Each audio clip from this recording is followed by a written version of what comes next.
Bienvenidos una vez más a este podcast de Sur. Soy María José Méndez, oncóloga médica del Hospital Universitario Reina Sofía de Córdoba, y conmigo se encuentra la doctora Pérez Valderrama, oncóloga médica del Hospital Virgen del Rocío de Sevilla. Hola, Bego. Hola, María José, ¿qué tal?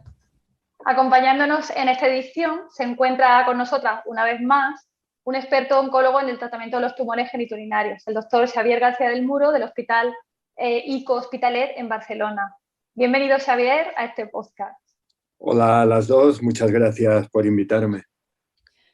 Bueno, y vamos a hablar de los trabajos más importantes en cáncer de vejiga que se han presentado en esta edición del Congreso Americano de Oncología Médica, que sabéis que este año de nuevo ha sido virtual por la pandemia de COVID-19, que ha sido entre los días 4 y 8 de junio del 2021. Y María y yo habíamos pensado que quién mejor para comentarlo este año que Xavi, que este año, como sabéis, ha presentado una comunicación oral en cáncer de vejiga, que bueno, ahora nos contará. Y tengo que decir que es la estrella del Congreso y de todo lo que se ha comunicado en vejiga. Así que, Xavi, cuando tú quieras, nos cuentas, incluido tu presentación y tu comunicación, qué es lo que destacas de vejiga este año en el Congreso. Muchas gracias, Begoña y María José. La verdad es que ha sido un año interesante en cuanto a vejiga, en cuanto a carcinoma urotelial, y pues quizá lo que más quisiera destacar y empezar por ello es una nueva área en el tratamiento de esta enfermedad en la que se incorpora por primera vez, hemos tenido los primeros datos, que es la preservación vesical con tratamiento multimodal. En ella, como decíamos, se han presentado 3 estudios en los que se incorpora la inmunoterapia utilizando en los 3 estrategias diferentes. Los 3 se presentaron en una misma mesa dentro de la sesión oral de cáncer genitourinario de vejiga y renal, y como he dicho, son datos todavía muy iniciales, datos preliminares con seguimiento corto en los 3 estudios, pero con el gran interés de ser los primeros datos de tratamiento multimodal en carcinoma urotelial localizado, sin adenopatías, sin metástasis, carcinoma urotelial infiltrante de vejiga. El primer estudio, presentado por Galsky, fue un fase 2 de quimioterapia con cisplatino gencitabina en combinación con nivolumab.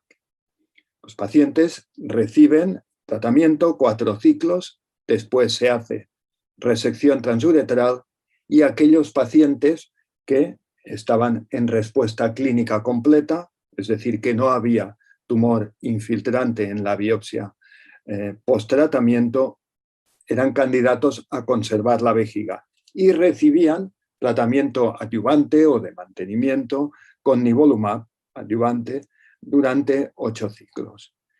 Quizá el interés más grande de este estudio es que prescinde de la radioterapia. La radioterapia es uno de los tratamientos que utilizamos habitualmente en el tratamiento conservador multimodal del cáncer de vejiga. Los resultados son interesantes, unas respuestas completas evaluadas clínicamente, lógicamente por RTU, como decía, respuestas completas en 48% de los pacientes, prácticamente la mitad. El seguimiento es de 1 año y durante este seguimiento pues sí que se han practicado, ha habido 8 recidivas como tumor infiltrante y se han practicado 6 cistectomías. También hay un estudio translacional asociado del que solo se presentaron algunos datos muy preliminares, pero veía que aquellos tumores con una carga mutacional elevada de más de 10 mutaciones por megabase y aquellos que tenían mutación en ERCC2, pues tenían una mayor probabilidad de presentar respuestas completas al tratamiento. En cualquier caso, estudio interesante que nos dice que la combinación es viable, que hay respuestas completas en prácticamente la mitad de los pacientes, necesitamos más seguimiento y que al menos en pacientes seleccionados a lo mejor es posible prescindir de la radioterapia. El segundo estudio, también americano, presentado por Valar, utilizaba un esquema distinto. Combinaban, ellos sí incluían radioterapia y radioterapia hipofraccionada, es decir, pues 52 Grays en 20 fracciones. Y además es interesante en este momento que acaba de salir publicado, permitidme un inciso, un metaanálisis de la radioterapia en cáncer de vejiga dentro de tratamiento conservador y que apunta que podría ser superior la radioterapia hipofraccionada que la normofraccionada convencional. Y quizás eso cuando se diseñaron estos estudios no se sabía, pero quizá es un valor añadido en este estudio. Y esto lo combina con gencitabina. Gencitabina, que como sabéis es un potente radiosensibilizante que se utiliza a dosis muy bajas, 27 miligramos metro cuadrado, 2 veces por semana, sin cisplatino. Y esto asociado a pembrolizumab. También incorporación, entonces, de inmuno más quimioterapia más radioterapia hipofraccionada. Hicieron una primera cohorte de 6 pacientes para evaluación de seguridad y después el fase 2 propiamente dicho de 48 pacientes. Al igual que los otros estudios, adolece de un seguimiento muy corto porque son los primeros datos que se presentan y encuentran una tasa de respuestas del 59%, 59% de ceros en la evaluación hecha también con biopsia del lecho tumoral. Y aquí hubo un poco, la verdad es que en la discusión que presentó, muy bien presentada Andrea Necchi, pero hubo un poco de confusión quizá al comparar respuestas entre unos estudios y otros. Porque mientras ellos presentan 59% de T0 más un 7% de pacientes que tenían citología positiva o CIS, que podíamos sumarlo, pero en cualquier caso no llega al 70% las respuestas, excluyen 11 pacientes en los que no se evaluaron, mientras que otros estudios, los pacientes no evaluados se han incluido como fracasos del tratamiento en la evaluación de respuesta. Entonces, claro, excluyendo estos pacientes, la tasa de respuestas sube al 80%. Pero como decíamos, en cualquier caso, y quizá el dato más interesante, es la supervivencia libre de progresión con vejiga preservada libre de tumor, lo que llaman el Bladder Intact Disease-Free Survival, que fue del 89% a un año. Realmente, ¿no?, resultado muy interesante. Desde el punto de vista de toxicidad también la pauta fue bien tolerada, es factible y muestra que la preservación vesical es posible, parece que en un número importante de pacientes, utilizando esta pauta de combinación. Y por último estaba el estudio de SOGUC, el estudio español que tuve el honor de presentar y que también incorpora una novedad diferente, que es que prescinde de la quimioterapia. Hemos ido directamente a radioterapia, en este caso normofraccionada, 64 grays en 32 fracciones, asociado a doble checkpoint inhibición, o sea, anti-CTLA4 más anti-PDL1. Durvalumab, tremelimumab, 3 ciclos cada 4 semanas, de forma concomitante con la radioterapia. 32 pacientes han sido incluidos en el estudio. Interesante, de estos 32 pacientes, un tercio eran unfit para cisplatino, según los criterios habituales, y nos encontramos con un 81% de respuestas completas. De hecho, solo 3 pacientes tenían tumor residual, uno de ellos era no infiltrante, un T1, y el resto eran tumor infiltrante. Tenían 2 casos de T2. Aquí hubo 4 pacientes que no fueron evaluados, uno porque falleció de COVID, una muerte tóxica por peritonitis fecaloideo. Curiosamente, en el estudio previo también hubo un paciente que tuvo una peritonitis por perforación de colon. Podría ser una toxicidad de la radioterapia asociada a inmunoterapia. No es descartable, es curioso que en 2 estudios tan pequeños nos hayamos encontrado la misma complicación. Después otro paciente porque rechazó y otro por deterioro por toxicidad. Si excluyéramos estos pacientes, la tasa de respuestas completas de este estudio sería del 92%. Bueno, en cualquier caso, también la Bladder Intact Disease-Free Survival, la supervivencia libre de enfermedad con vejiga preservada, aquí ha sido del 73%, porque ha habido muertes por otras causas, y la supervivencia global del 87%. También la mediana de seguimiento está en torno a un año. tratamiento ha sido bien tolerable y pues nos muestra que es posible prescindir de la quimioterapia en algunos protocolos de preservación vesical con doble inmunoterapia asociada a radioterapia. En cualquier caso, son 3 estudios diferentes que incluyen la inmunoterapia en tratamientos más amplios, multimodales, y que muestran que la inmunoterapia puede tener un papel y que es posible preservar vejigas, pero que levantan multitud de preguntas, ¿no? Como ahora habrá que empezar quizá primero a tener mayor seguimiento, a buscar biomarcadores que nos permitan seleccionar mejor a los pacientes, pero quizá en el futuro son precisos estudios comparativos, ¿no? Radioterapia sí o no, quimioterapia sí o no, mantenimiento sí o no, etcétera. Muy bien, y con esto acabamos este bloque. Bueno, pues muchas gracias. Bueno, pues primero también felicitarte pues, por la presentación y por haber llevado adelante dentro del grupo cooperativo un estudio de preservación, porque sabemos la dificultad que entraña primero proponerlo, que lo acepten y que al final se lleve adelante. Así que pues felicitarte y, como ha dicho Bego, pues porque la verdad que es un orgullo, ¿no?, que en la discusión pues plantearan un estudio americano potente con el estudio de Segur, ¿no? Así que bueno, pues felicitarte. Y bueno, pues algunas preguntas, como tú dices, la verdad que la estrella del Congreso ha sido, a pesar de ser estudios pequeños, la preservación vesical. Y bueno, con respecto a los 3, que como tú muy bien has comentado, son estudios muy distintos, en el estudio de Galsky sí llevaban inmunoterapia posterior, ¿no? En el caso de los 2 estudios, el de Valar y el de Sogú, ¿tú crees que 3-4 ciclos controlan a nivel sistémico de forma suficiente la enfermedad, o si ahora te plantearías que llevaran inmunoterapia posterior?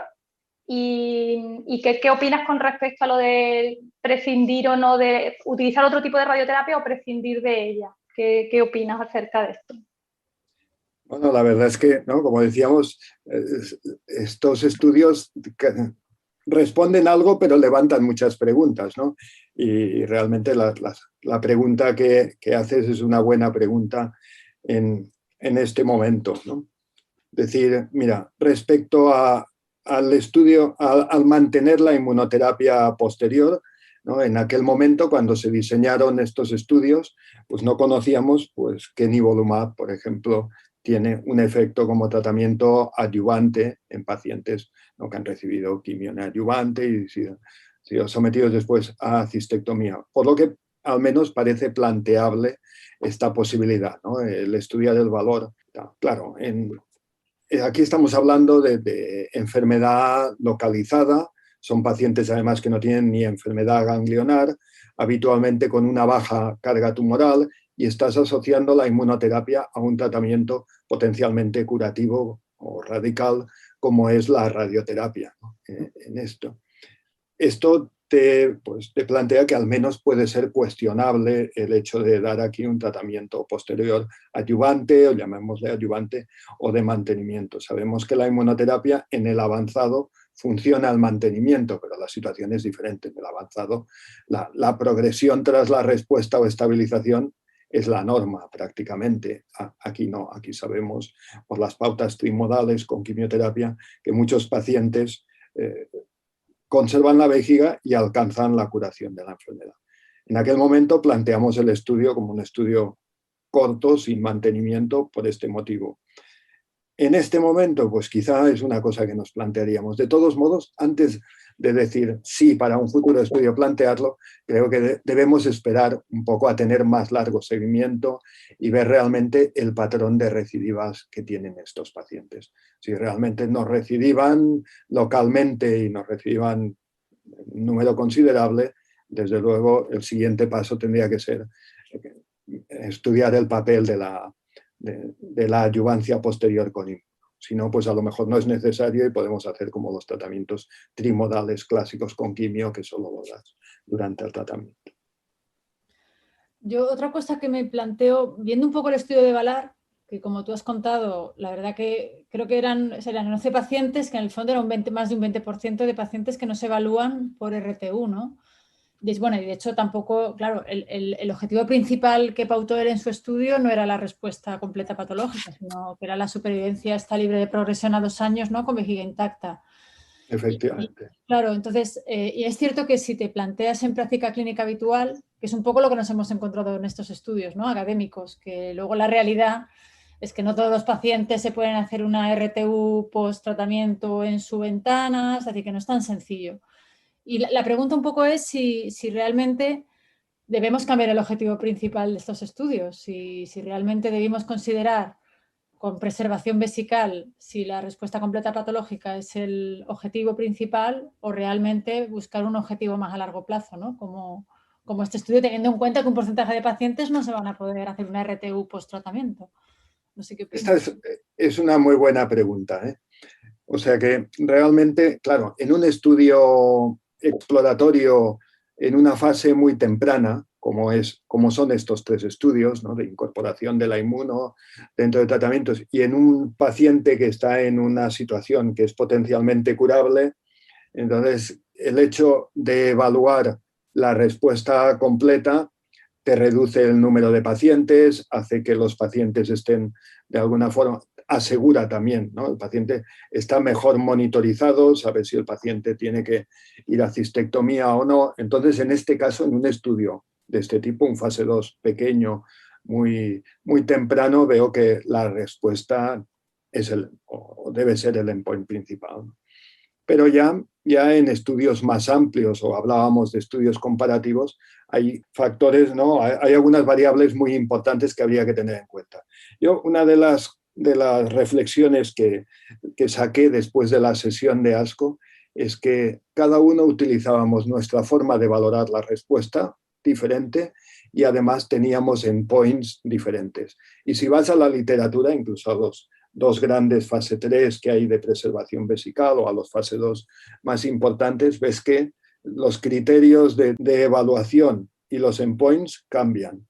Y no solo cambian de unos grupos a otros, sino que los mismos grupos van cambiándolos a veces según el estudio. Y esto hoy en día, pues yo diría que no pasa casi en ningún área de la oncología, ¿no? Tenemos criterios para evaluar la inmuno, para evaluar otro tipo de tratamientos, para evaluar, ¿no? Incluso los criterios CHOI para evaluar algunos TKIs, y aquí, sin embargo, sería necesario, yo creo, establecer algún tipo de consenso para poder comparar los estudios. Pero estoy de acuerdo, un poco resumiendo a lo que tú ibas, que aquí quizá el outcome principal, lo que buscamos es supervivencia libre de enfermedad con vejiga preservada. Esto es lo que de verdad te da idea de que el tratamiento funciona. De que funciona, curas pacientes y además conservan la vejiga. ¿Y tú crees que la inmuno en preservación vesical, o ya lo hablábamos, quedará solamente para pacientes que no pueden recibir quimio o visto el inmunopreserve, ¿no? En el que 2/3 de los pacientes eran fit para recibir cisplatino? ¿Este será el futuro? ¿Realmente evitar el cisplatino en preservación vesical? Que es un buen punto, yo creo. Bueno, sí, la verdad es que ¿no? Nos hemos encontrado en este estudio con la agradable sorpresa de tener una tasa de respuestas y de respuestas en la biopsia superior a lo que esperábamos y al límite que fijamos para decir que el estudio sería positivo. O sea que realmente parece que la combinación, y esto ya está basado en algunos estudios preclínicos, la combinación de la doble inhibición con radioterapia puede tener algunas ventajas adicionales y puede ser una buena opción, no solo para pacientes unfit para quimioterapia, sino que nos puede permitir quizá reservar la quimioterapia para otras opciones. O sea que realmente la toxicidad de la quimioterapia, aquí también hemos tenido toxicidad, pero otro tipo de toxicidad, ¿no? Pero la toxicidad de la quimioterapia en combinación muchas veces con la radioterapia, el tratamiento trimodal clásico es tóxico. O sea que yo no lo plantearía, al menos de entrada, hay que explorarlo como una alternativa a la quimioterapia para pacientes unfit, sino como una alternativa a la cistectomía para pacientes o unfit para cistectomía o que deseen buscar alternativas no no quirúrgicas. María José, ¿tú quieres preguntar algo más? No, yo creo que, vamos, que tu pregunta también me rondaba algo parecido en la cabeza, de si podíamos lanzarnos ya a evitarlo o todavía te parece que el control en un fase 3 debe seguir siendo la quimio-radio con cisplatino. Bueno, supongo que también habrá que esperar resultados en enfermedad avanzada de combinaciones sin platino, por ejemplo, en enfermedad avanzada en primera línea. Me estoy recordando, por ejemplo, el enfortumab con pembro, a ver cómo va en la primera línea, ¿no? Para quizás adelantarlo a un tratamiento de conservación, ¿no? Que de momento yo creo que tendría que ser la radioquimio con platino el brazo control, ¿no? Sí, exactamente. Quiero decir que es el aceptado, ¿no?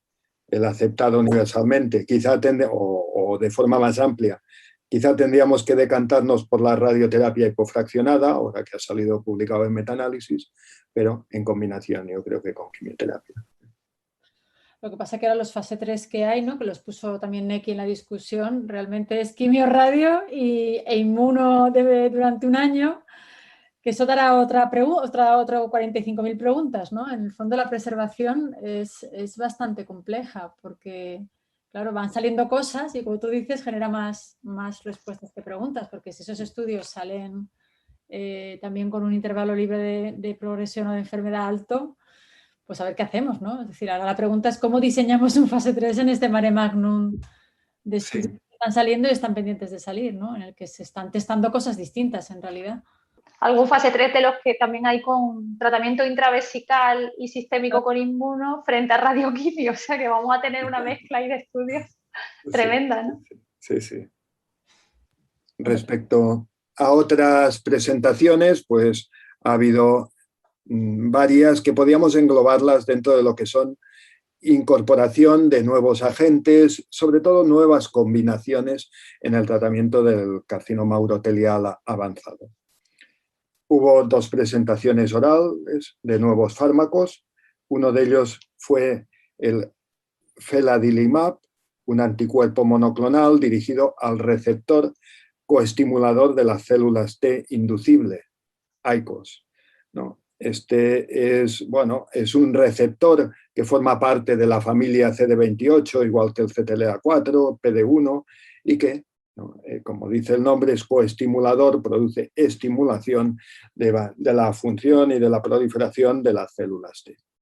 Entonces, es un fase 1, el estudio, un fase 1 temprano, en el que se estudiaban 2 cohortes de pacientes con carcinoma urotelial.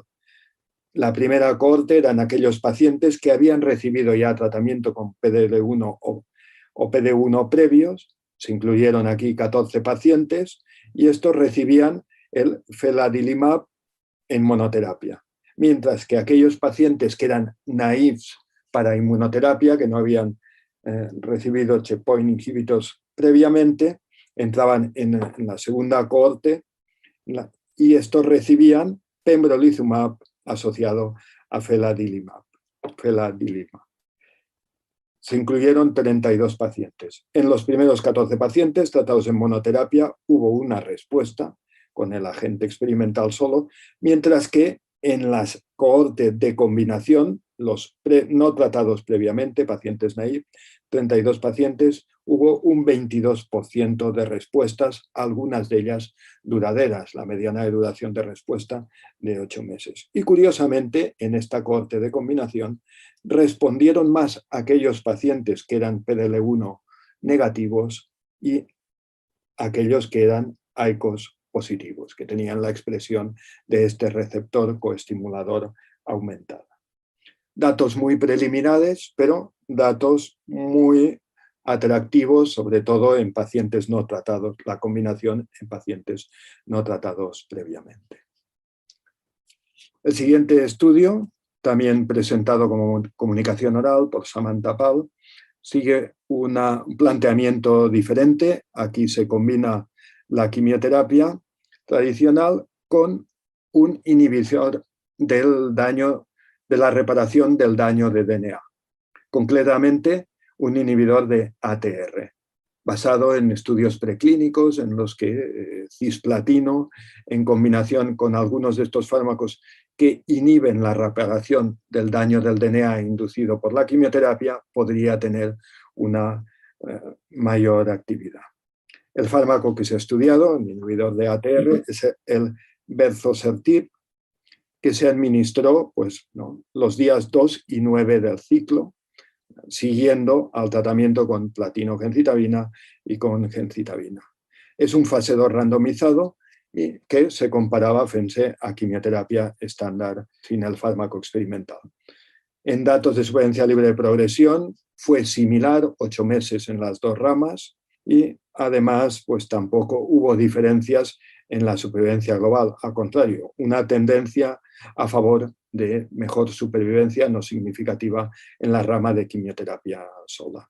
También hubo mayor tasa de respuestas en la rama de quimioterapia sola y se atribuye a que las reducciones en la dosis de cisplatino secundarias a la toxicidad presentada por la combinación, han motivado que la dosis recibida de cisplatino no haya sido la óptima. O sea que ha comprometido de alguna forma la quimioterapia, la adición de este fármaco sin aportar un beneficio a cambio.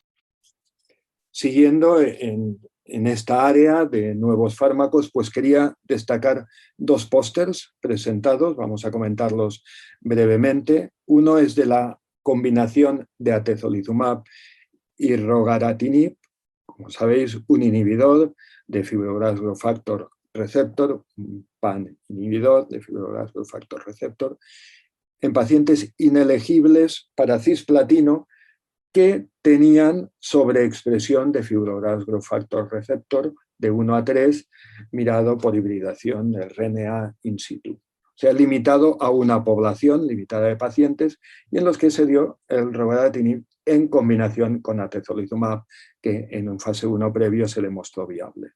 26 pacientes, un 50, ¿no?, en los que se ha observado un 54% de tasa de respuestas, un 13% de respuestas completas, o sea que realmente con un control, estabilizaciones también prolongadas. Curiosamente, y esto es una cosa ya sabida, la mayor parte de los pacientes que expresan o que tienen mutación o sobreexpresión de fibroblast growth factor receptor acostumbran a ser PDL1 negativos, ¿no? En este caso, hasta un 77% de los pacientes lo era. Bueno, nos muestra una combinación esperada con unos resultados interesantes, realmente una actividad importante y tolerancia en el grupo de pacientes inelegibles para cisplatino. El otro póster que quería comentar pues también está enfocado en la misma población. De hecho, es una actualización ya de los datos preliminares que se habían presentado en ASCO del año pasado y es enfortumab vedotin asociado a pembrolizumab, en primera línea en pacientes inelegibles. Es una cohorte de un estudio más amplio, multicohorte, que es el EV103. 45 pacientes tratados y un 73% de respuestas en más de la mitad de pacientes con metástasis hepáticas, que como es sabido es una subpoblación de especial mal pronóstico, y en carcinoma urotelial avanzado, y una duración mediana de la respuesta de más de 2 años. O sea, realmente, de hecho, a los 2 años, un 56% de los pacientes permanecían vivos. Resultados muy atractivos, fase 2, pequeño en este grupo de pacientes, pero resultados que muestran una actividad muy importante de las dos combinaciones en este grupo de pacientes y que permiten, de alguna forma, pues también obviar o dejar de lado la quimioterapia en el tratamiento de estos pacientes que tienen un riesgo mayor de toxicidad en la terapia con carboplatino habitualmente. Y por último, quería presentar la actualización de un estudio ya bien conocido, que es pembrolizumab en primera línea de tratamiento en pacientes inelegibles para cisplatino. Estudio, el Keynote 052, ya publicado, pero que se presenta ya un largo seguimiento, datos a 5 años con una mediana de seguimiento cercana a los 5 años. Se incluyeron 370 pacientes y vemos que la tasa de respuestas está en un 29%, que un 9,5% fueron respuestas completas y que la duración mediana de las respuestas parciales es de 36 meses. Estos pacientes tratados en primera línea. Datos de supervivencia global, la mediana es de 11,3 meses. Sin embargo, fue superior en aquellos pacientes que tenían un Combined Positive Score de expresión de PDL1 positivo, de más de 10. En estos pacientes, bueno, será de 18 meses versus 9 meses en aquellos que tenían el CPS menor de 10. También la tasa de respuestas fue superior, 47%, en el CPS positivo versus 20% en el negativo. Los datos confirman la actividad y la actividad a largo plazo, un número considerable de pacientes y además, ¿no?, pues, están bastante en conjunción con la indicación de la FDA y de la EMA de limitarlo a estos pacientes. No obstante, hay que tener en cuenta que aunque se beneficien mucho más estos pacientes, hay también un beneficio considerable en una pequeña proporción de pacientes con PDL1 negativo. Bueno, muchas gracias, Xavi, por tu resumen y de nuevo reiterar la enhorabuena por tu excelente presentación en ASCO, que de verdad que es un orgullo para nosotros. Y sin más, nos despedimos hasta el siguiente podcast, que hablaremos de cáncer de renal y luego sabéis otro de cáncer de próstata. Hasta luego.